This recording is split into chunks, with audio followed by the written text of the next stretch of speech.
She didn't scream when the bullet grazed her shoulder. She ran. With her German Shepherd's leash wrapped around her fist and blood soaking through her jacket.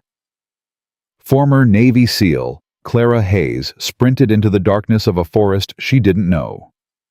Chased by men she had once trusted with her life. They weren't criminals. They wore badges, and they wanted her dead before she could tell anyone what she had found buried beneath that old federal facility. She had 48 hours, maybe less. And the only soul in this world she still believed in had 4 legs and a heartbeat she could feel through the leash. If this story already has your heart pounding, hit that subscribe button right now and follow Clara and Ghost all the way to the end. And drop a comment telling me what city you're watching from. I want to see how far this story has traveled. Clara Hayes had stopped counting the miles somewhere around the 2nd hour. Her boots were soaked through, not from rain, not yet, but from crossing the creek twice in the dark, taking the longer route, the one that made no sense on a map, the one no one following a logical trail would ever choose. That was the point. She had been trained to think in angles nobody else considered, to move like water, to disappear. But Ghost wasn't disappearing. The German Shepherd was favoring his left rear leg, and every few strides Clara felt the subtle shift in weight through the leash, that almost imperceptible hitch in his gait that she knew better than she knew her own heartbeat. She slowed without thinking about it, the way you slow for someone you love without waiting for them to ask. "You're okay," she said quietly, though she wasn't sure which one of them she was talking to. The forest pressed in from every side. Not the kind of pressing that feels like privacy. The kind that feels like it's listening. She stopped behind a thick oak and pressed her back against it, pulling Ghost close to her thigh. He didn't whine. He never whined. He simply sat, turned his massive head toward the darkness they had come from, and went absolutely still. That stillness was not peace. Clara knew the difference. That was Ghost reading the wind. She trusted that more than any piece of technology she had ever been handed. 40 seconds passed. Then Ghost exhaled a slow, controlled breath through his nose, and his ears dropped half a degree from their locked position. Clara breathed again. "Okay," she whispered. "Okay, we move." 3 days ago, Clara Hayes had been sitting in a debriefing room in a federal building she was not supposed to name, wearing civilian clothes she had bought at a gas station outside of Roanoke, Virginia, and answering questions from a man named Deputy Director Harlan Voss, who smiled the way people smile when they already know what you're going to say and have decided it doesn't matter. She had been brought in as a consultant, not active duty. She had separated from the Navy 8 months earlier. Honorable discharge, the kind of leaving that looks clean from the outside, but leaves a scar you spend years explaining to yourself in the middle of the night. She had spent those 8 months doing security assessments for a private firm, taking Ghost on long runs through the Virginia countryside, and genuinely trying to believe that the version of herself that existed outside of a mission was still worth something. Then, Voss had called. The assignment was straightforward, he said. A decommissioned federal research facility in the West Virginia mountains. Abandoned since 2019. Someone had tripped a perimeter sensor 3 weeks in a row at irregular intervals, which didn't match any known wildlife pattern. They wanted eyes on the ground, someone with tactical experience who could assess and report without escalating. Quiet work. 4 days in, 4 days out. She had said yes because she always said yes to work that meant something. And because something about Voss's calm certainty bothered her in a way she couldn't name yet, and felt she needed to get closer to in order to understand. That was how Clara Hayes operated. She moved toward the things that felt wrong until they made sense. She had learned that the hard way in Fallujah, and again in a village outside Kunduz, whose name she still wouldn't say out loud, and again on the deck of a ship in the South China Sea at 3 in the morning, when her instincts told her to go left, and the mission said, go right. And she went left, and found something that ended 2 careers and saved 14 lives. She always went left. On the second day inside the facility, she found the room. It wasn't on any schematic she had been given. It sat behind a false wall panel in what appeared to be a utility corridor, the kind of space you walk past 17 times without registering it, because your brain files it under irrelevant. Ghost had registered it on the first pass. He had stopped mid-stride, turned his head toward the wall, and pressed his nose to a seam in the paneling that was maybe 2 millimeters wider than it should have been. Clara had marked it, moved on. Came back at 0200 when the building was as quiet as it was going to get. The panel opened from the inside with a manual release disguised as a pipe coupling. Behind it was a room approximately 15 by 20 feet climate-controlled, with server racks along 2 walls and a row of physical file storage along the third. The servers were not decommissioned. They were running. She could hear the fan hum and feel the gentle warmth of active hardware. Her first thought was that she had stumbled into something that had nothing to do with her assignment. Her second thought, 30 seconds later, when she had pulled one of the physical files and read the cover page, was that she had stumbled into the reason for her assignment. The facility had not been abandoned. It had been made to look abandoned, and the file in her hand contained a list of names, dates, and operational designations that made her stomach drop the way it drops in free fall, that specific 3-second silence between the jump and the moment your body accepts what's happening. She recognized 3 of the names on that list. One of them was a man who had died in Afghanistan in 2017 in what the official report called an IED strike. She had attended his memorial. She had spoken to his mother.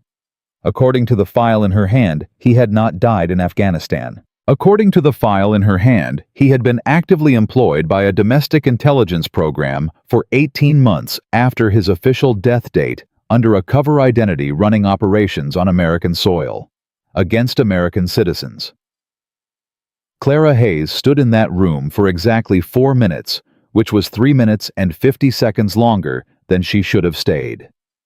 She photographed everything she could reach, tucked the physical files she could carry into her jacket, and walked out of that facility at 0247 with Ghost at her heel, and a feeling in her chest that she had only felt one other time in her life. The specific cold clarity of knowing that the danger you are in is the kind that doesn't come with a warning.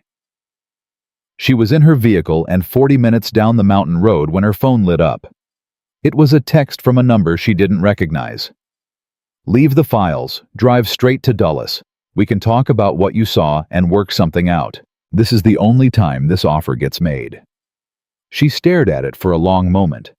Then she put the phone in the center console, pressed the accelerator, and took the next turn away from the highway. Because whoever sent that message had known she had been in that room, which meant someone in that facility or monitoring it had watched her find everything.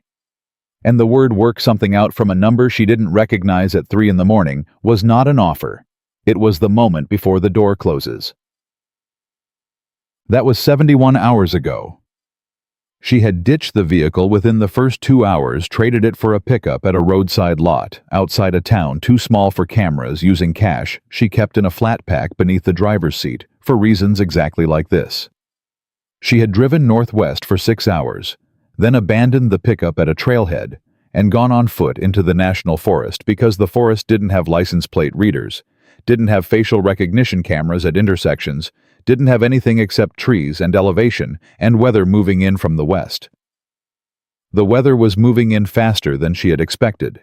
She felt the pressure change before she felt the wind, and she felt the wind before Ghost reacted to it, and Ghost reacting to a pressure change was something she had never seen him ignore in 6 years of working together. He turned his face into the coming storm with the expression of a creature that has no language for fear but understands consequence completely.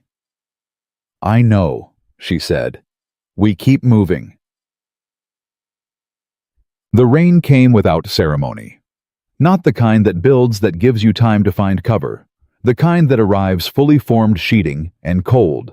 The kind that drops the temperature 8 degrees in under a minute and turns every surface into something treacherous. Clara had been through worse. She had been through objectively, measurably, certifiably worse than a rainstorm in West Virginia. She told herself that with considerable conviction as the trail beneath her boots turned to mud, and Ghost pressed close enough to her leg that she could feel his body heat through her soaked jacket. She had one goal. A name her former commanding officer had given her years ago, muttered at the end of a conversation neither of them had documented. If you are ever in the kind of trouble that doesn't have official channels, there is a man in the mountains named Orson Bell, retired federal. He owes me something he can never repay. If you say my name, he will help you. She had thought about that name exactly once in the years since. On the day she separated from the Navy, sitting alone in a parking lot in Norfolk with Ghost in the back seat and her discharge papers on the dashboard, she had written it in a small notebook she kept for things she hoped never to need. Orson Bell. She needed him now. But she needed to survive the night first. Ghost stopped moving. Not the gradual deceleration of a tired animal. The immediate total stop of a dog who has found something that requires all available attention. He stood rigid, ears locked forward, the low vibration of a sound that hadn't become a growl, yet the warning before the warning. Clara's hand was on the compact at her hip before she finished the thought. She stood absolutely still and listened. Rain, wind, the creek somewhere below and to her left. A branch cracking under weather stress 30 yards at 2 o'clock. And then a sound that did not belong to any of those things. A voice, male, low. Not speaking to her, speaking to someone else, clipped and directional, the specific compression of someone using a radio or a phone on low volume. She caught 2 words before the wind took the rest. Still moving. Clara did not run. Running was what they expected, what they had planned for, what the terrain between her and the summit had been designed to funnel her toward. She had seen enough pursuit operations from the other side to know that when your target runs, you win. She pulled Ghost against her body, pressed them both into the root structure of a fallen tree, and lay completely flat in 4 inches of cold mud and moving rainwater. And she waited.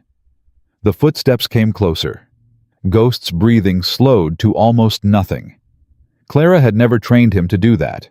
It was simply what he did when the situation required it, as if some deep, ancient part of him understood that survival was sometimes a matter of becoming still enough that the world forgot you were there. The footsteps passed within 12 feet of where she lay. She saw the beam of a tactical flashlight sweep the trees above her. Saw boots, dark pants, no identifying marks she could read in the dark, and rain. 2 people, moving fast, moving north, moving ahead of her. Clara closed her eyes for 3 seconds and recalculated every assumption she had made about her route. They weren't behind her. They were hurting her. She gave them 4 minutes to move far enough that their sound was gone. Then she rose from the mud slowly, quietly, and turned east, completely perpendicular to every direction she had been traveling. Ghost followed without being asked, as if he had been listening to her thoughts, as if the partnership between them had reached the point where her intentions communicated themselves through something other than commands. East took them down a slope that wasn't on any trail map she had memorized, through dense undergrowth that tore at her jacket, and once brought her to one knee on a hidden rock. She got up, kept moving. She was bleeding again. The graze on her shoulder had reopened somewhere in the mud, and she could feel the specific warm spread of it beneath her jacket, which was an inconvenience she filed away for later, next to the growing list of things she needed to handle when later arrived. Ghost limped beside her and did not complain. She reached the bottom of the slope and found herself at the edge of a structure she had not expected, a cabin. Dark, no light showing, set back against the mountain with the kind of stillness that said either abandoned or deliberately quiet. She stood at the tree line for a long moment, reading it. Ghost pressed his nose forward and inhaled for 3 full seconds. Then he looked at her. Not the look he gave threats. The other one. She moved toward the door. She knocked 3 times. Hard. The knock of someone who does not have time for hesitation. Silence. Then a voice from inside, old, deliberate, not frightened. "What's the name?" Clara understood immediately. Not who are you? Not what do you want? A code. A verification. She said the name she had written in a notebook she had hoped never to need. A long pause. The sound of a bolt being drawn back. The door opened 4 inches, and a pair of eyes, pale sharp, carrying the specific weight of a man who had spent decades seeing things he couldn't forget, looked her over, looked at Ghost, looked at the blood on her jacket, and the mud on everything else. Orson Bell said nothing for a moment. Then he opened the door the rest of the way and stepped back. "Get in," he said. "Both of you." And for the first time in 71 hours, Clara Hayes walked through a door without checking behind her first. Not because she had stopped being afraid, because some part of her, the part that had survived every impossible thing she had ever walked into, recognized what standing in a doorway offered by a man who owed a debt to someone she had trusted felt like. It felt like the first breath after the longest hold of her life. Ghost crossed the threshold and shook the rain from his coat, and Orson Bell looked down at the dog's injured leg with the expression of a man who had already started calculating what he needed to fix it. And outside, the storm swallowed every trail she had left. Orson Bell moved the way men move when they have spent a lifetime doing things that required economy of motion and zero wasted effort. He didn't ask Clara to sit. He didn't offer pleasantries. He crossed to the far side of the room, opened a cabinet, and began pulling out medical supplies with the quiet efficiency of someone who had done field triage in places that didn't make it into any official report. Clara stood just inside the door and watched him. Ghost shook himself one more time, then sat beside her left leg and leaned into her calf with his full weight. She felt it. She always felt it. In 6 years, he had never leaned into her like that, unless he was reading something in her body that she hadn't admitted to yet. She was more scared than she had let herself acknowledge. "Jack it off," Orson said. He didn't look up from what he was arranging on the table. "I need to tell you something first." "Jack it off," he said again, the same tone, same volume. "You can talk while I work." She pulled the jacket off and winced in a way she would not have allowed herself in front of anyone she was trying to convince she was fine. Orson finally looked at her, then at the shoulder at the dark stain that had spread further than she had estimated, and something moved across his face that wasn't quite alarm and wasn't quite surprise. It was the expression of a man recalibrating. "That's a graze," he said. "I know what it is. You've been running on it for how long? 71 hours, give or take." He was quiet for a moment. Then he pulled a chair out from the table and set it facing him, and waited. She sat. He began working on the wound without ceremony, and the pain of it was significant enough that she fixed her gaze on a point across the room and breathed through her nose until it steadied. "Talk," he said. So she talked. She gave him the version she would have given an intelligence debrief, linear factual stripped of anything that couldn't be verified. The facility, the hidden room, the servers, the files and what was in them, the text message, the 71 hours of movement, the vehicle swap, the trail, the 2 men who had been ahead of her in the storm.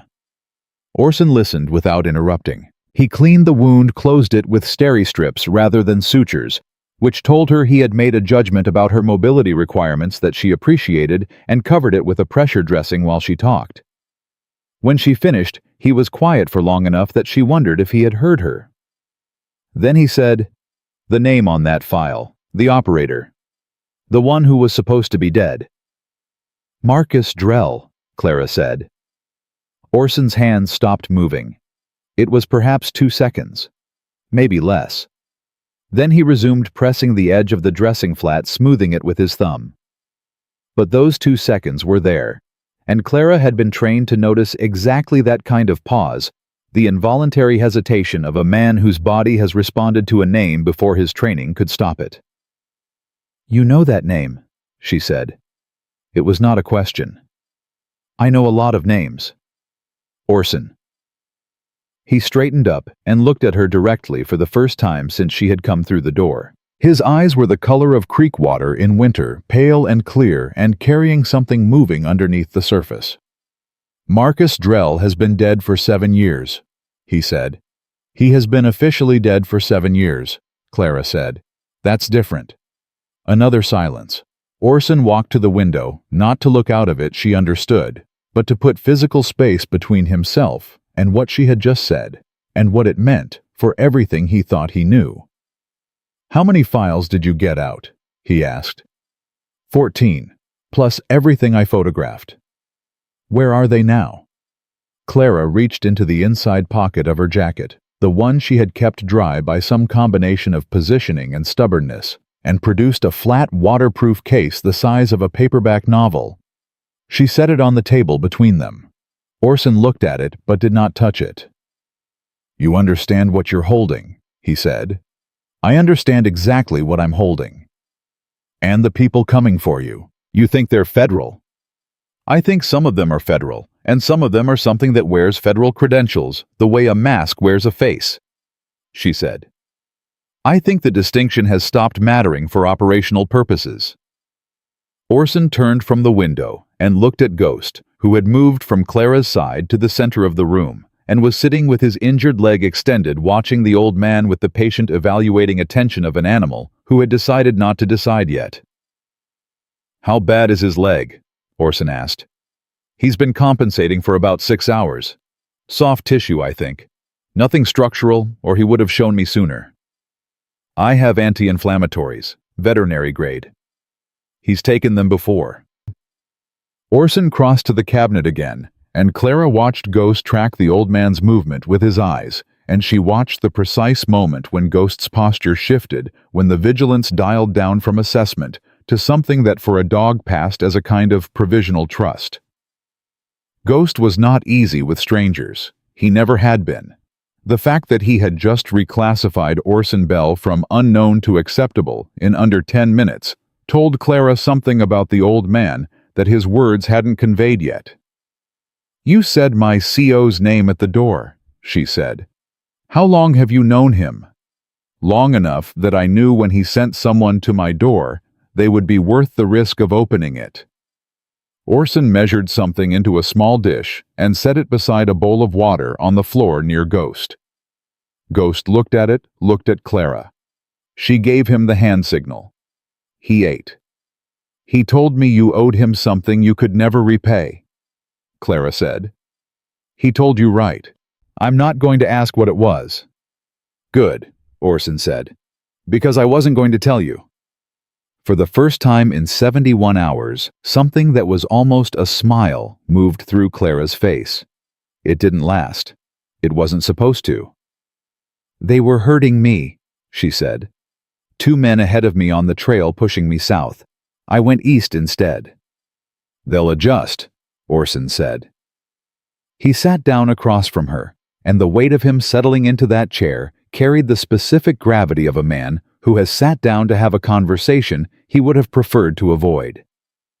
They had to have known approximately where you were, which means they have tracking that isn't dependent on your phone. Clara had already thought of this, had been thinking of it since she rose from the mud and redirected. She reached into her jacket pocket and produced a small object, a button military grade, the kind sewn into tactical gear at the manufacturer level. She had found it 40 minutes into her run on day 1, sewn into the lining of the jacket they had given her when she had arrived for the assignment. She set it on the table next to the waterproof case. Orson looked at it for a long moment. They tagged you before you went in. Before I went in, she confirmed. Which means the assignment itself was never about the facility. The assignment was about getting me inside with a tracking device so they could monitor my movements and know the moment I found the room. They needed to know what you saw, and whether I took anything. And then, Clara met his eyes. And then they needed to make sure I didn't get a chance to tell anyone. The fire in the wood stove crackled once loud enough that both of them registered it in the silence that followed. Ghost lifted his head from the water bowl and looked toward the window. Then he growled. Not the warning before the warning. The actual warning. Clara was on her feet before the growl had fully formed the compact in her hand, her body already turning toward the angle that Ghost's attention had designated. Orson was up 2 seconds behind her, and the shotgun that appeared in his hands had clearly been within reach the entire conversation. "How many exits?" she asked. "Front door, back window, in the storage room, cellar hatch under the rug." "Which one do they not know about?" "Hopefully the cellar." Ghost was still. His growl had stopped, which was sometimes worse. The cessation of the growl meant he had moved past warning into computation. He was tracking sound she couldn't hear yet. "Count," she said. Orson moved to the window. 2 seconds. 1 vehicle, stopped on the road. 2, maybe 3 heat signatures. "They found me faster than I calculated." "Or they found me," Orson said quietly. "I've been on someone's list for a while. I just didn't know this was the week they'd get around to it." The implication of that hit Clara somewhere below the rational, the sudden cold understanding that she had not led danger to this man's door. The danger had already known where the door was. She had simply provided the timing. "I'm sorry," she said. "Don't be. This is what the debt was always going to look like." He pulled the rug back from the cellar hatch with one hand, the shotgun never wavering in the other. "You go down, you go north, through the foundation tunnel. It comes out behind the woodshed 30 yards from the tree line. There's a road half a mile east. Keys are on a nail inside the shed. Green truck, nothing fancy, but it runs." "What about you?" "I'm not going anywhere." He said it the way you say something that has already been decided. "Someone needs to be here when they come through the door. Someone needs to give you time."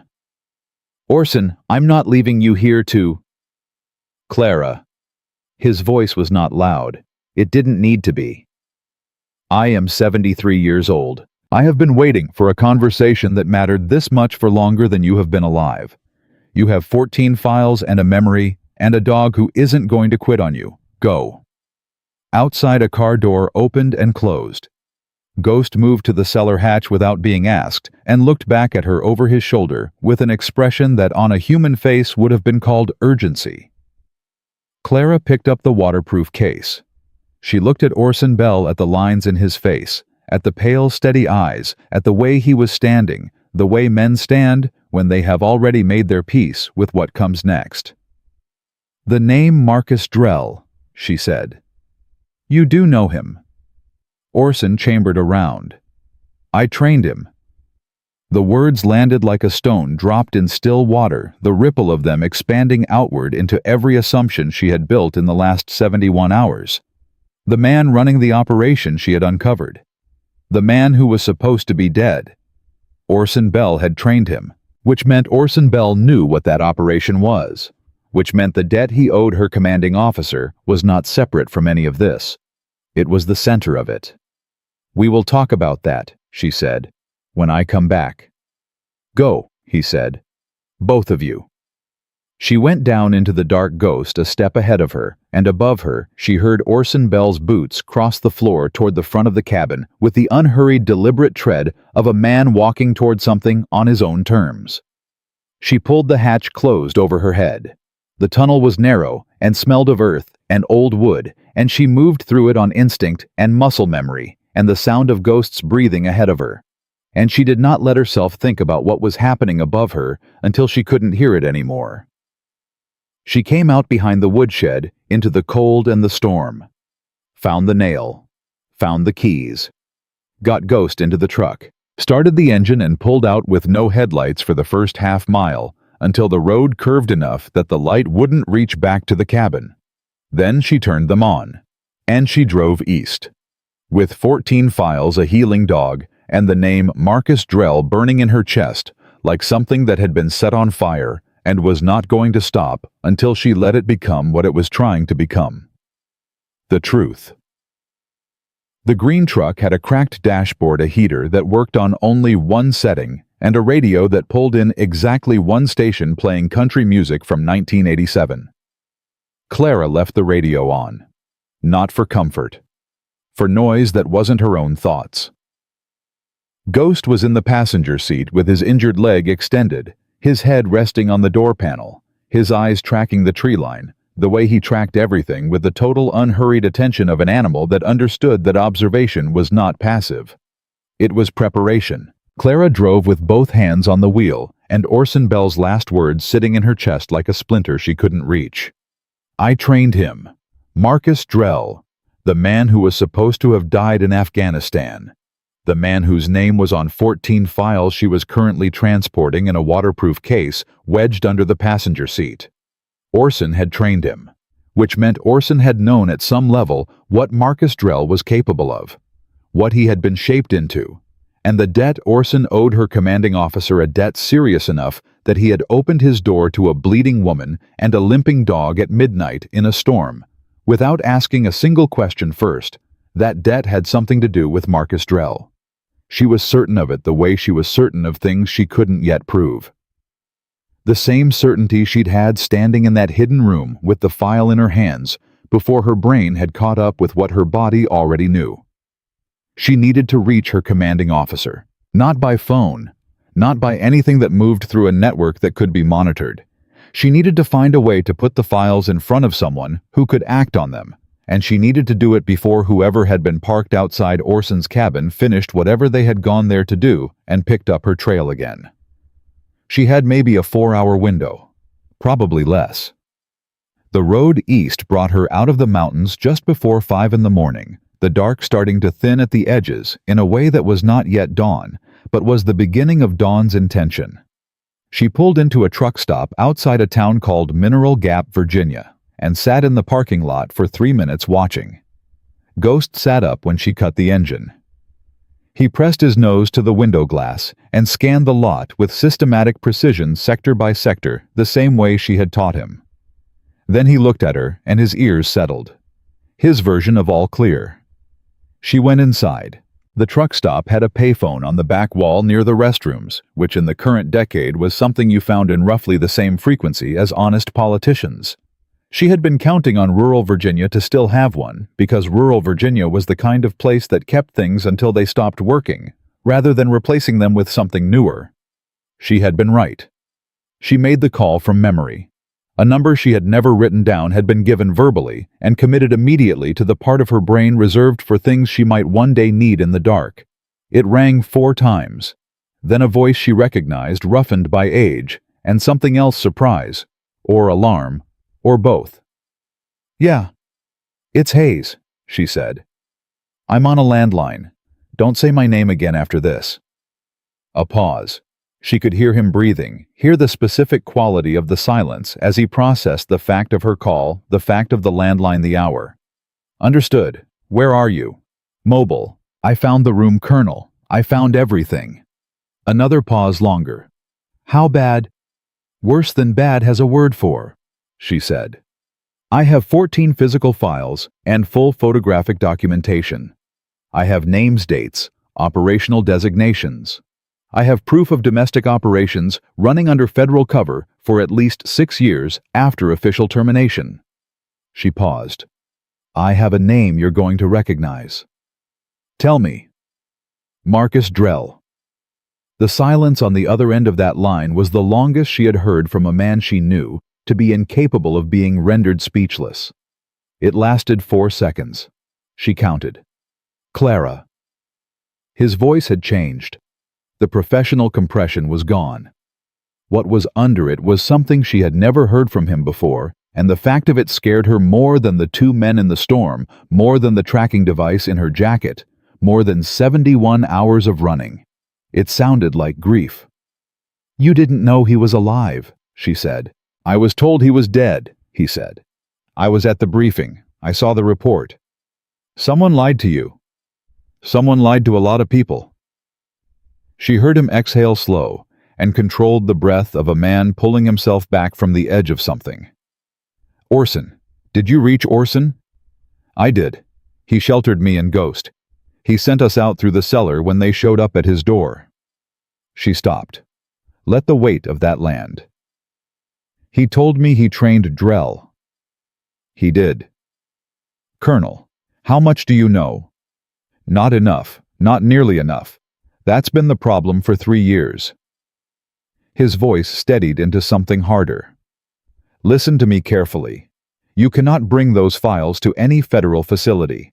You cannot contact anyone in the chain of command above me, and right now, you can't even trust the chain below me. I have one contact, one who is outside the apparatus. A federal judge in Richmond named Patricia Okafor. She has been quietly building a case, but she's been building it blind because she hasn't had primary documentation. She has it now, Clara said. Can you get to Richmond? Clara calculated.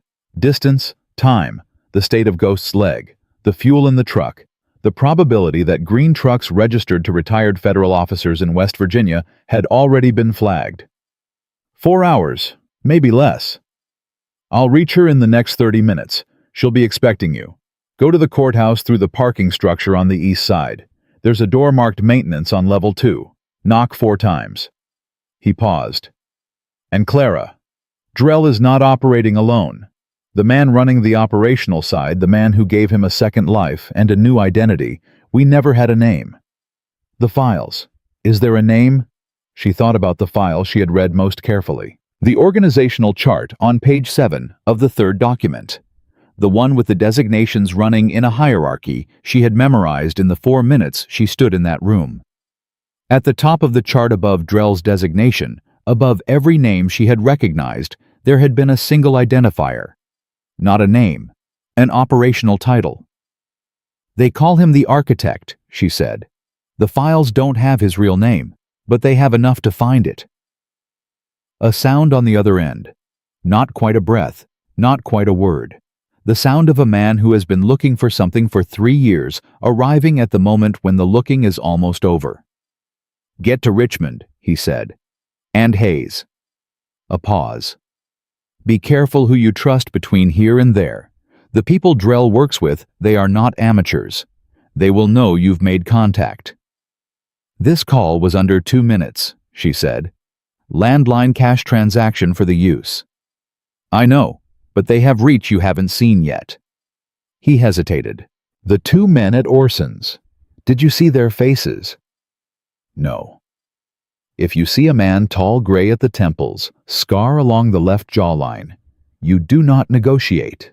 You do not hesitate. You move first. His name is Garrett, and he was Drell's first recruit. Clara filed the description in the same part of her brain where she kept the phone number. Understood. 4 hours, he said. Go. She hung up and walked back to the truck. Ghost had his nose pressed to the gap of the window she had left cracked for him. When he saw her face, he pulled back and sat straight, reading her the way he always read her. Not her words, not her expression, but whatever frequency she was broadcasting beneath both. She got in. She put her hand on his head for exactly 3 seconds, which was the longest she had allowed herself to stop moving since this began. He leaned into her palm. Richmond, she said. Let's go. She pulled out of the truck stop lot and onto the highway and pushed the green truck to the upper edge of what its aging engine could sustain without complaint. And for the first 20 minutes, she ran through everything her commanding officer had said and everything he hadn't said, sorting it, testing the seams of it, looking for the places where it didn't hold. It held, which should have been reassuring. It wasn't. Because she was a woman who moved toward things that felt wrong until they made sense, and something about the conversation she had just had felt almost too right, too complete. The judge in Richmond with a building case, the contact outside the apparatus, the exact description of the man named Garrett produced without hesitation at the precise moment she would need it. She had trusted her commanding officer with her life. Repeatedly. Literally. She had gone left because he told her left had held positions, because he told her to hold, had walked into rooms in 4 different countries, because his voice in her earpiece said the room was clear. But she had also spent the last 3 days learning that people who had been trusted completely, and for very good reasons, had been running a program that killed Americans and buried the evidence under 7 years of official silence. She did not believe her colonel was compromised. She believed that. She drove for another mile. Then she believed it slightly less than she had a mile ago. Ghost made a sound she had no name for, not a growl, not a whine, Something in between that he produced only in specific circumstances, the canine equivalent of unease that hasn't found its shape yet. He was looking at the side mirror on his side of the truck. Clara checked her own mirror. A black SUV 4 cars back, maintaining distance, matching speed. She accelerated 5 miles per hour, but 4 cars back became 3 cars back. Consistent. Okay, she said. She took the next exit without signaling. The SUV followed. Not immediately, with a careful practice delay that was designed to look like coincidence. It was not coincidence. She got off the highway and went through a town taking 3 turns that served no navigational purpose whatsoever. The SUV stayed with her through all 3. Better tradecraft than the 2 men in the woods. Smoother, more patient. This was someone who knew what they were doing. She thought about what her colonel had said. The people Drell works with are not amateurs. She came out of the town on a back road, and for the first time in 4 hours, she felt the specific clarifying calm that came over her in moments of absolute necessity. The fear didn't leave. The fear was information, but it went underneath and above. It rose something clear and cold and precise. She was not going to lead them to Richmond. She was not going to lead them to Judge Okafor. Which meant she needed to do something that would separate her from this SUV in a way that was definitive and did not require the green truck to outrun a vehicle that was clearly newer and faster. She needed to think like the terrain. She needed to find the left turn nobody expected. She looked at Ghost. He was watching the mirror. "I need about 90 seconds, she told him. "Can you work with 90 seconds? He turned from the mirror and looked at her with an expression she had come to think of over 6 years as his operational face, the one that had no apprehension in it, because apprehension required contemplating outcomes, and Ghost did not contemplate outcomes. Ghost existed entirely in the present tense. The next action, the next breath, the next command. It was, she had long thought, the most functional possible relationship with danger. She spotted what she needed on the left side of the road, an industrial property with an open gate and a truck yard beyond it, multiple vehicles parked in rows, enough structure to break line of sight within seconds of entry. She did not signal. She barely braked. She went left. The SUV was not positioned for it. She heard the squeal of adjusted brakes as it overshot the entrance, and those 3 seconds were the gap she needed. She was through 2 rows of parked trucks before the SUV reversed and came through the gate, and by the time it cleared the first row, she had Ghost out of the truck and was moving on foot between vehicles low and fast with the waterproof case against her body and Ghost's leash in her left hand and the compact in her right.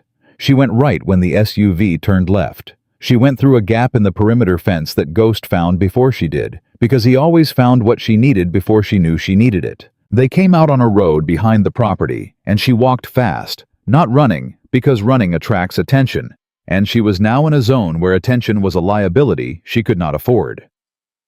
A residential street. Early morning. A woman and a dog walking with purpose. Normal. Invisible. Gone. She heard the SUV behind the fence moving, then stopping, then a voice. Male. Controlled. Carrying just far enough for her to hear the words, lost visual, reacquiring. They would reacquire.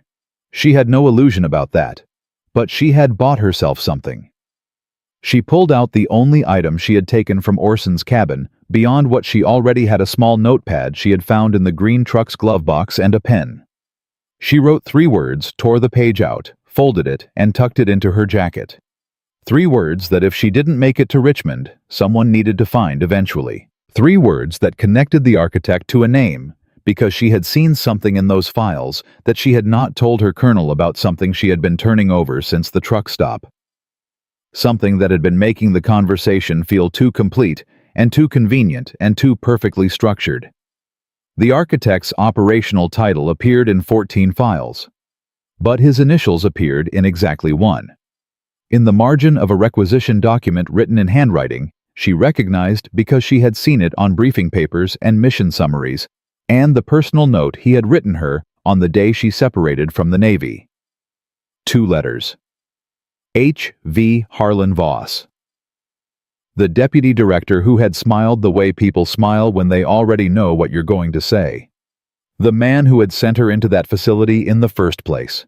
Clara Hayes walked with her dog through the early morning streets of a town she didn't know with 14 files and a folded piece of paper and the specific terrible clarity of a woman who has just understood that she was not a consultant who stumbled onto a secret. She was the operation. She had been sent in to find the room, to take the files, to lead them to every person she would run to when she was afraid, to Orson, to her colonel. And if she had not gone east instead of north, if she had not found the tracking device, if she had not made every left turn instead of the right ones, she would have delivered everything to the man who built the machine she was trying to dismantle. Ghost pressed against her leg. She pressed back, and she kept walking. The folded piece of paper in her jacket pocket was the most dangerous thing she was carrying, and she was carrying 14 classified federal files and a loaded compact. She walked 3 more blocks before she let herself fully process what she had just understood, because understanding it while moving was the only way to keep the understanding from becoming paralysis. The brain wanted to stop when it hit something this large. The body had to overrule it. Harlan Voss had sent her into that facility knowing exactly what she would find. He had seeded the assignment with just enough irregularity to make it feel like a legitimate mystery, and just enough legitimacy to make her say yes. He had given her a cover story, a timeline, and a tracking device sewn into the jacket they'd issued her. And then he had sat in his office with his careful smile and waited for her to walk straight into the center of his operation and lead him to everyone she trusted. The colonel, Orson, Judge Okafor. Every thread of the network that had been quietly building a case against exactly the program Voss was running. She thought about the colonel's voice on the phone, the way it had changed when she said Drell's name, the grief underneath the professional compression. That had been real. She was certain of it. But certainty about someone's emotional state was not the same as certainty about their position. And if Voss had been running assets within federal intelligence for 6 years under official cover, he had the capability to run assets at every level, including levels she had never thought to question. She needed to verify the colonel before she went anywhere near Richmond. And she needed to do it without using any channel Voss could monitor. Ghost made the sound again, the undefined one between a growl and a whine. She looked at him. He was watching a parked car on the far side of the street. Occupied. The exhaust moving in the cold morning air. She didn't break stride. She turned at the next corner, walked half a block, turned again. The parked car didn't follow. Ghost relaxed by 2 degrees. Her shoulder ached with a depth that had stopped being sharp and become structural, the kind of pain that has settled in and made itself comfortable. She pressed her arm against her body as she walked and breathed through the compression of it and kept moving. She needed 3 things: a phone that couldn't be traced back to her, a vehicle that wasn't the green truck, and someone who could verify the colonel's integrity without triggering any flag that Voss's network might be watching for. The third item was the one that mattered most and had the fewest obvious solutions. She was still turning it over when Ghost stopped walking. Not the total tactical stop, the other kind. He had stopped because something ahead of them required his attention in a way that wasn't threat classified. He was looking at a woman coming out of a diner across the street, a woman in her 60s carrying a paper bag, moving with the unhurried certainty of someone on a familiar route at a familiar hour. An ordinary Tuesday morning. An ordinary person. Clara watched Ghost watch the woman, and she understood what he was telling her before she could have articulated it herself. Sometimes the safest resource in a compromised environment was the person who had nothing to do with any of it. The civilian with no flags, no connections, no entry in any database that Voss's network would be monitoring. She crossed the street. "Excuse me," she said. Her voice came out steadier than she had any right to expect. "I'm sorry to bother you. I've had an emergency and my phone is dead and my car broke down about 2 miles back. Is there any chance you have a phone I could borrow for about 60 seconds? The woman looked at her, then looked at Ghost, then looked at the state of her jacket, which was dry now, but still carried the evidence of a night spent in mud and rain and moving terrain. Something in the woman's face moved through caution and landed on recognition not of Clara specifically, but of the specific quality of a person who has been through something real and is holding themselves together through the last reserves of trained composure. "Of course, honey," the woman said, and produced a phone from her coat pocket without further question. Clara dialed a number she had never stored in any device. A woman named Deborah Sands, who had been her tactical analyst for 2 years during her last deployment, and who now worked privately and lived in Charlottesville, Virginia, which was 40 minutes from Richmond, and who was one of 3 people on Earth Clara Hayes trusted without qualification and without the shadow of a doubt, because Deborah Sands had no reason to be connected to anything Voss was running. She was not federal. She was not military. She was a civilian analyst who had done contract work and then stepped back into a life that had no connection to any of this. The phone rang twice. "Hello." Cautious because the number was unknown. "Deb, it's Clara. Don't say my name. I need 60 seconds. A beat. Then quietly, "Okay. I need you to verify something for me without touching any network I might be associated with. Personal contacts, only people you'd call for personal reasons. I need to know if Colonel Richard Harmon has made any contact with anyone in the last 4 hours that looked unusual. Travel communication, anything that felt different from his normal pattern. I need to know if he's clean." Silence. Not hesitation, thinking. Deborah processed fast and spoke slow, which was why Clara had trusted her with her life, in rooms where getting it wrong meant exactly that. "You think he's not," Deborah said. "I think he might have been used without knowing it.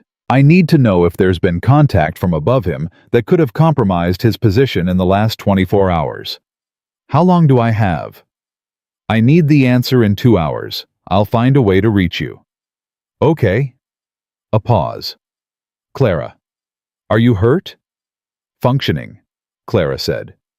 Which was true in the ways that mattered. "Okay," Deborah said again, and the word carried the specific weight of a person who has decided not to ask for details, because the details are dangerous, and asking for them would put her in a position she couldn't help from. 2 hours. Clara handed the phone back to the woman on the street, who had been standing with remarkable patience, and the quietly dignified restraint of someone who had decided that the particulars of this were not her business. "Thank you," Clara said. "Take care of yourself," the woman said, and looked at Ghost with the expression people saved for dogs they recognized as extraordinary. And him too. She walked away with her paper bag, and Clara watched her go, and felt something in the vicinity of gratitude that had no adequate expression. Then she turned east and started solving the next problem. The vehicle came from a used lot on the edge of town. Cash transaction, the absolute oldest and most unremarkable option available, a 12-year-old Civic in a shade of gray that aspired to invisibility and largely achieved it. The lot attendant was a teenager who accepted $340 in cash with the focused lack of curiosity of someone whose primary concern was getting back to the game on his phone. Clara drove off the lot at 7:42 in the morning with Ghost in the back seat and 14 files under the front passenger seat and Harlan Voss's initials burning in the pocket over her heart. She stopped 6 miles out at a gas station, bought a prepaid phone with cash, and sat in the parking lot doing the work she should have done before she made the call from the truck stop. She opened the waterproof case and went through the files again. Not the way she had read them in the hidden room under time pressure with an exit clock running. Slowly this time. Methodically. Looking for what she had missed, and what she hadn't allowed herself to fully see, because seeing it completely would have changed the shape of everything she thought she understood. She found it in the 7th file. A funding authorization dated 4 years ago with a signatory chain that ran from a program designation through 3 intermediate approvals to a final authorization. The final authorization carried 2 signatures. One was Harlan Voss, listed as Deputy Director of Special Programs. The second was a name she did not recognize, but beneath the second signature was a designation she recognized immediately: Senate Intelligence Committee, Oversight Division. Someone on the Senate Intelligence Committee had co-authorized funding for a domestic operations program that was running active assets against American citizens under the cover of a decommissioned federal facility. The operation was not rogue. It was not a shadow program run by a single ambitious man with too much access and too little oversight. It was sanctioned, at the highest levels, by people who had been elected. Clara sat with that for 30 seconds, which was all she allowed herself.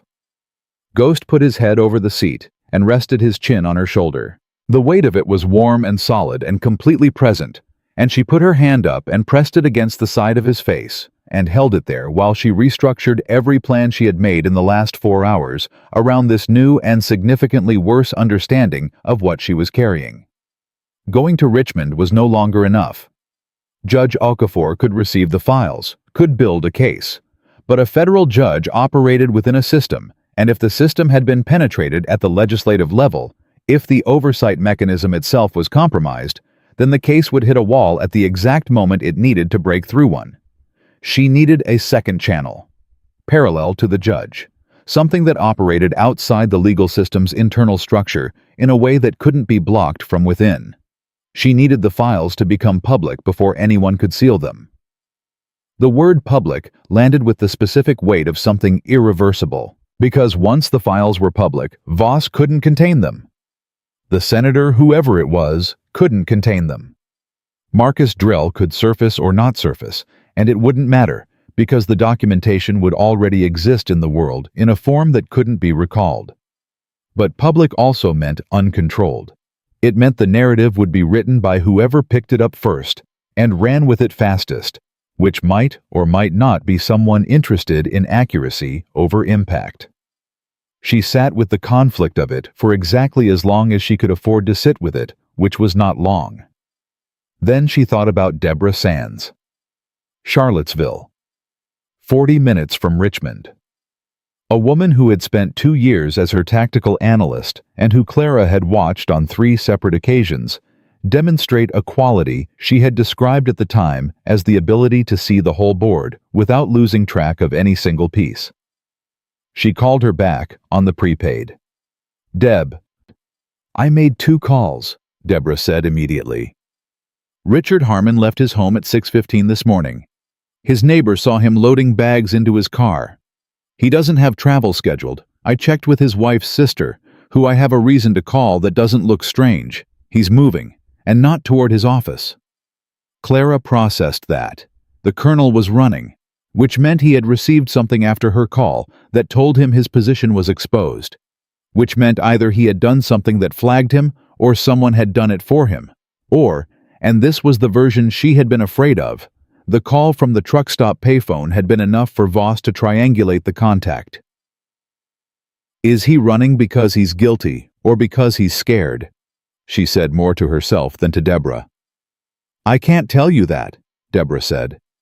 "But I can tell you that a man who is guilty doesn't call his wife's sister on his way out the door and tell her to make sure his wife knows he loves her. That call happened at 6:23. Clara closed her eyes for 2 seconds. He was scared. He was running because he knew what Voss would do when he found out the call had been made. He was running to survive, not to escape accountability. The distinction mattered immensely. "Deb," Clara said, "I need to ask you something I have no right to ask." "You've never asked me for anything you didn't need," Deborah said. "Ask." "I have documentation. Primary source material. It implicates a federal program operating domestically at senior levels, including legislative oversight.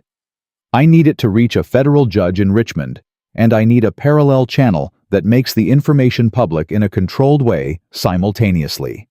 I need someone who can manage both without either one contaminating the other." The silence on the line was 4 seconds long. "You're talking about me being in this," Deborah said. "I'm talking about you being in this," Clara confirmed. "And I'm telling you clearly that being in this has consequences I cannot fully predict or protect you from." "Clara." Her voice was steady.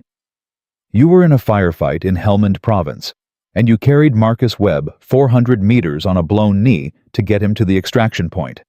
I was on comms the whole time. If you're asking me to make 2 phone calls and drive 40 minutes, the answer is yes." The name landed like a punch.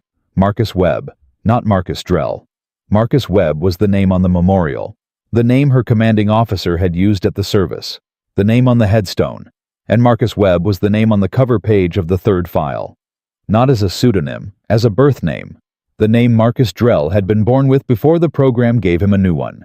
She had been carrying the connection for 3 days without seeing it because she had been too close to it. Because the man who had died in Afghanistan and the man running domestic operations under a program designation had been presented to her as separate people, and her brain had processed them as separate people. And the files had used both names at different points in ways that kept the connection obscured until right now. Marcus Webb was Marcus Drell. The man she had carried 400 meters on a blown knee. The man she had sat next to at a briefing 3 days before his official death and listened to talk about his daughter's first steps. He was not dead. He had been remade, and the operation he was now running was targeting the same population he had once sworn to protect. "Deb," she said, and her voice came out differently than she intended. "I need you to know something before you say yes. Tell me." The man running the field operations on the other side of this. He was ours. He served with us. He's someone I thought I knew. A pause. "Is that supposed to make me say no?" "I don't know what it's supposed to do," Clara said. "I just thought you deserved to know that this is the kind of complicated that doesn't clean up easily when it's over." "Honey," Deborah said, and the warmth in that single word was the most human thing Clara had heard in 71 hours. "None of the things worth doing clean up easily." "Where do you need me?" Clara told her. "The courthouse in Richmond. The maintenance door on level 2 of the parking structure. The 4 knocks. The name of the judge. The specific instructions for the secondary channel, a journalist Deborah knew one with institutional backing and the legal resources to verify and publish without being pulled under by the pressure that would come the moment the first piece ran. She gave Deborah the prepaid number and told her to reach her in 90 minutes. Then she pulled out of the gas station and drove toward Richmond. Ghost was quiet in the back seat. He had his head up and his eyes moving between the road ahead and the mirrors doing the work without being asked. 6 years. She had worked with human partners who never reached the level of intuitive coordination she had with Ghost, and she had never been able to explain it to anyone who asked, except to say that trust.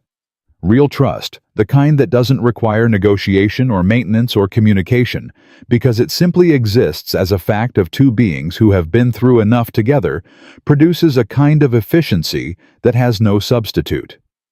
She was 40 minutes from Richmond when the prepaid rang. She answered it. The voice on the other end was not Deborah. It was a man's voice, measured, almost courteous. The voice of someone who has spent years exercising authority in rooms where everyone else in the room already knows who's in charge. "Ms. Hayes," the voice said, "I think it's time we spoke directly. I'm tired of the intermediaries." She recognized the voice. She had heard it in a briefing room 3 days ago, in a conversation she had been replaying in fragments ever since. Harlan Voss. She said nothing. "You're 40 minutes from Richmond," he said. "I know which road you're on. I know about the gray Civic. I know about Deborah Sands, and I know about the judge, and I know you've been through the files carefully enough to find my initials, which I'll admit I thought I'd removed more thoroughly than I apparently did." The calm of his voice was the most frightening thing about him. Not threatening, not angry. The calm of a man who believes he has already won and is extending a courtesy before the formality of it. "I'm going to make you the same offer I made at the beginning," he said. "Deliver the files, walk away. Your life continues. Your dog continues. The people you've contacted sans the colonel. The old man in the cabin, none of them face any consequence. Clara drove. Ms. Hayes, she drove. I should tell you, he said, and something shifted beneath the courtesy, something cold and deliberate, that Marcus Webb would like to speak with you. He asked specifically. He seems to believe that you, of all people, might understand how someone arrives at this kind of decision. The road ahead was straight and empty, and she pressed the accelerator down by a degree that the aging Civic engine registered with a complaint it ignored. Put him on, she said. A pause. Then a different voice. One she had filed under dead for 7 years. Clara, said Marcus Webb. I know what you think of me right now. Do you? She said. Flat.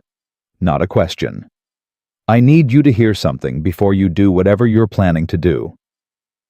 His voice carried something that wasn't quite guilt and wasn't quite justification. It was the voice of a man who has built an elaborate internal structure to live inside and is aware on some level that the structure has cracks. I'm listening, she said, because information was information and she had not survived 71 hours by refusing it. The program isn't what the files make it look like, Marcus said. There's a context you don't have. Operations that prevented things you don't know were prevented. I know how that sounds. I know that's exactly what someone who'd crossed every line would say. But Clara, you carried me 400 meters. You know what I was. You know what I believed in. I know what you were, she said. I'm less certain about what you believed in. Silence. The architect, she said. Voss. He recruited you. He gave you a second life, and you spent it running operations against the people you used to protect. She paused. I need you to tell me one true thing, Marcus. Not a justification, not a context. One thing that's true. A long pause, long enough that she thought the line had gone dead. Then Marcus Webb said very quietly, the senator who co-signed the funding authorization. It wasn't willing. There's a file you didn't find. Room in the facility subfloor panel eastern wall. It's the file Voss doesn't know I kept. The line went dead.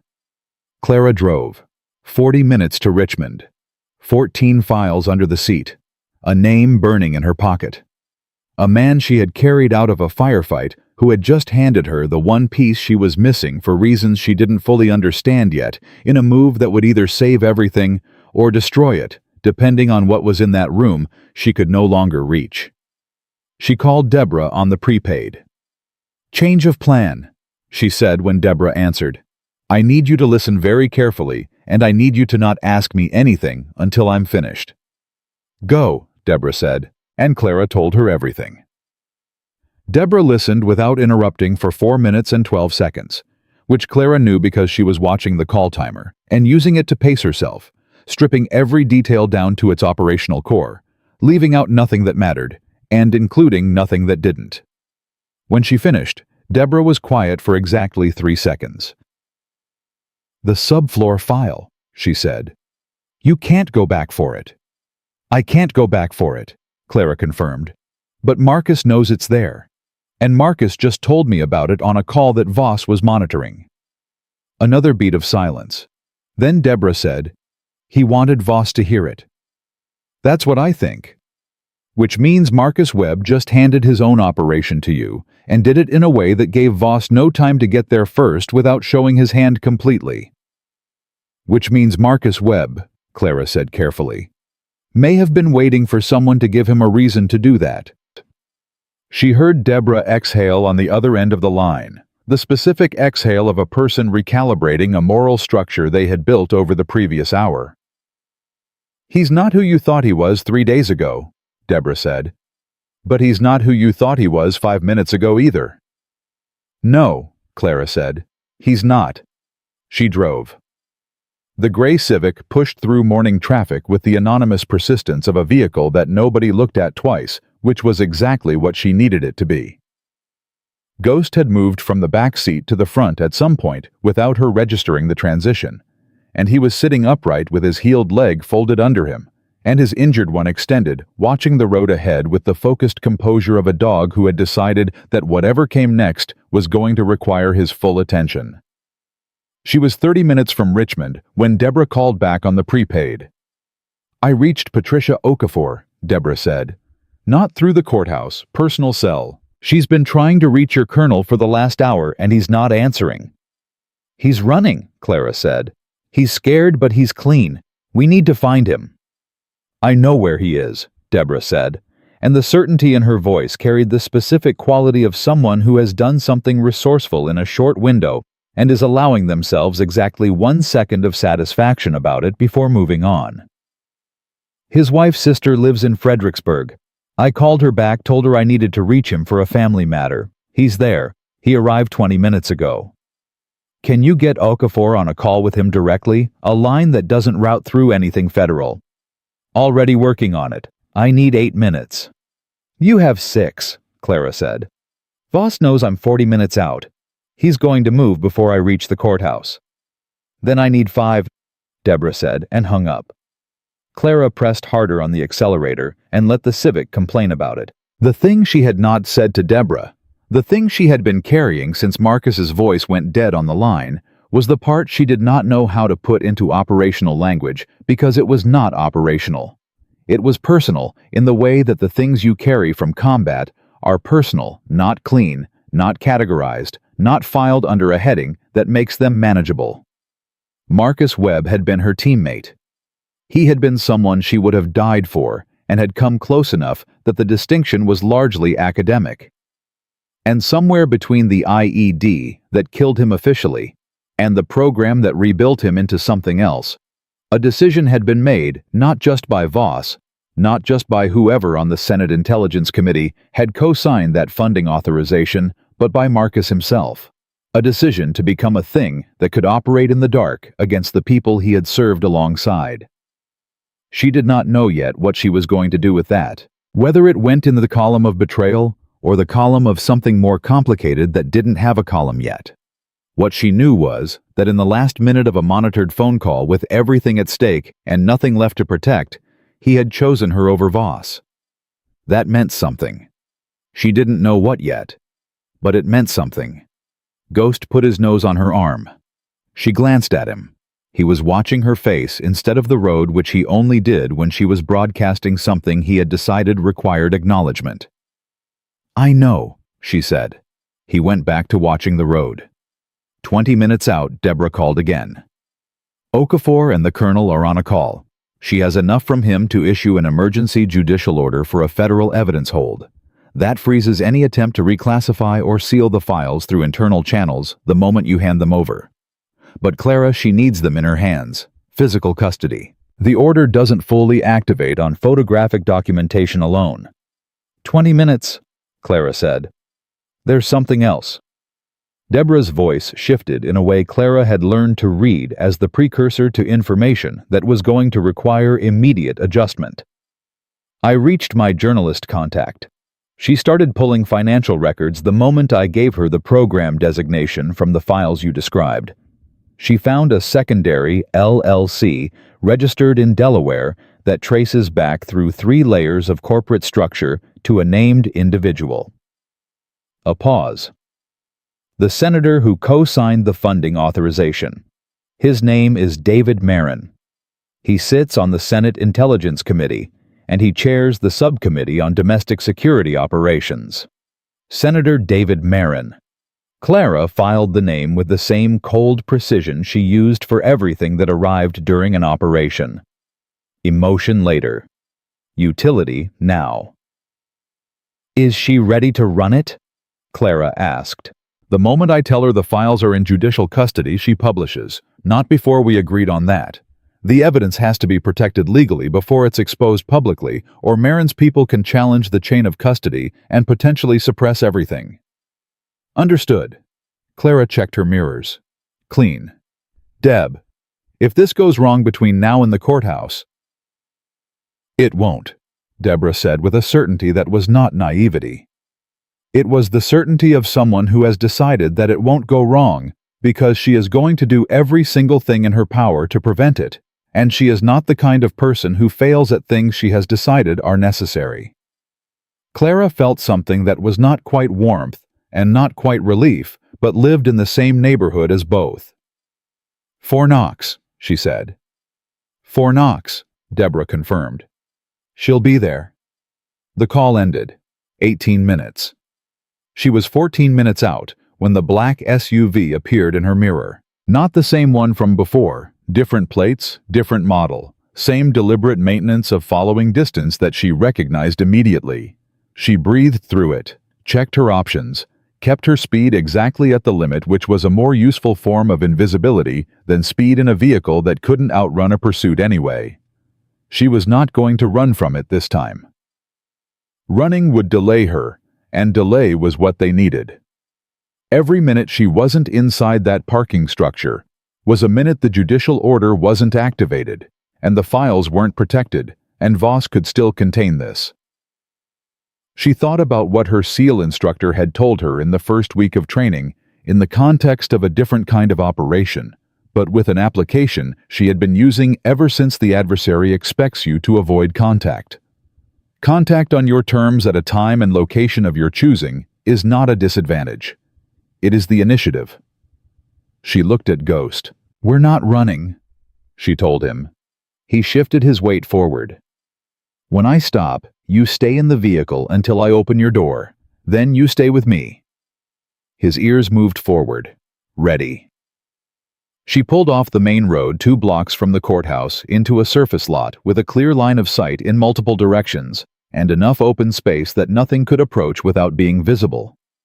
She parked and stepped out of the Civic and stood beside it in the full open with the waterproof case in her left hand and the compact at her side in her right. The black SUV pulled in 30 seconds behind her. One man got out. Tall, gray at the temples. The scar along the left jawline that her colonel had described with the specific practiced brevity of someone who had been afraid of it for longer than he wanted to admit. Garrett. He stopped 10 feet from her and looked at her with the expression of a man who has done this enough times that he has stopped performing anything around it. No threat in his posture, no urgency. The absolute stillness of someone who has already calculated that he has more time than she does and is content to let that fact do his work for him. "The files," he said. "Simple. A transaction." "I don't think so," Clara said. "Ms. Hayes. You're 2 blocks from a courthouse you're not going to reach before I do what I'm here to do. Voss has people inside that parking structure. Your contact sans the judge, they're being redirected as we speak." He said it the way you say something that has already happened. Fait accompli. "Give me the case. Walk away." Ghost stepped out from behind her leg and stood at her left side, weight forward, the specific posture of a dog who has determined that standing down is not one of the available options. Garrett looked at Ghost. Something moved through his face. Not fear, not quite, but the controlled recognition of a variable he was factoring. Clara's phone rang. The prepaid. She answered it without looking away from Garrett. Deborah's voice. Calm in the way that calm is sometimes the most alarming register a voice can take. His people inside the structure. There are 2 of them. But Clara Okafor isn't inside. I moved her. She's at a different location. A location that I did not communicate through any channel that can be monitored. Clara felt it, the specific shift in momentum that she had felt in enough operations to recognize it without being able to articulate the physics of it. The moment when the weight transfers. "Your people inside the structure," Clara said to Garrett. "They're not going to find her." His stillness changed quality, fractionally. The way a man's stillness changes when a calculation he was certain of produces an unexpected result. "The files are already documented," Clara continued. "Full photographic record transmitted to a secure location 40 minutes ago. The physical files are evidentiary now. Taking them from me doesn't close anything. It just adds to it." She watched him process that, watched him reach for the radio on his belt. Ghost moved forward, 6 inches. Garrett's hand stopped moving. "Tell Voss it's over," Clara said. "Not because he lost the tactical position. Because Marcus Webb told me about the subfloor file on a call Voss was monitoring, which means Voss already knows that everything he built has a crack in it that he can't seal. The only question now is whether the people who built this program cooperate with what comes next or compound everything that's already documented." Garrett looked at her for a long moment. She had the sense of a man performing a final calculation in real time, measuring something he had spent years not measuring, arriving at a number he did not expect. He took his hand away from the radio. He took 2 steps back. He got in the SUV, and he drove away. Clara stood in the lot until the SUV was out of sight. Ghost pressed against her leg and stayed there warm and solid and completely steady, in the way that he was always steady, the way that had pulled her back from the edge of herself more times than she had ever acknowledged out loud. She put her hand on his head. Then she picked up the waterproof case and walked toward the courthouse. Deborah met her outside a service entrance on the east side of the building, and the moment they saw each other, something passed between them that required no words and received none. Deborah held the door. Clara went through it. Judge Patricia Okafor was a woman in her late 50s who looked at the waterproof case Clara set on the table in front of her, with the expression of someone who has been building toward a moment for 3 years and is allowing themselves exactly the amount of recognition it deserves before moving into the work. "Is this everything?" Okafor asked. 14 physical files and full photographic documentation, Clara said.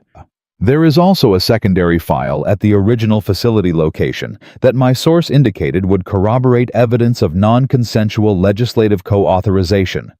I can provide the location." Okafor nodded.